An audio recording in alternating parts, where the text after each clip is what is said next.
Assalamualaikum. Jangan lupa like, comment, and subscribe. Bye.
Pertama, beliau menyatakan dalam wasiat tersebut, ya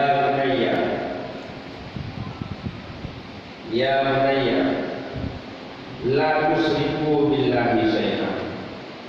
Janganlah engkau mensyarikatkan Allah dengan sesuatu apapun. Makna mensyarikatkan kaum muslimin hadirin yang dirahmati Allah, melakukan satu perbuatan di mana dalam perbuatan tersebut melupakan Allah Subhanahu wa taala. Sehingga dengan sebab melupakan Allah, sering bertanya ketika melakukan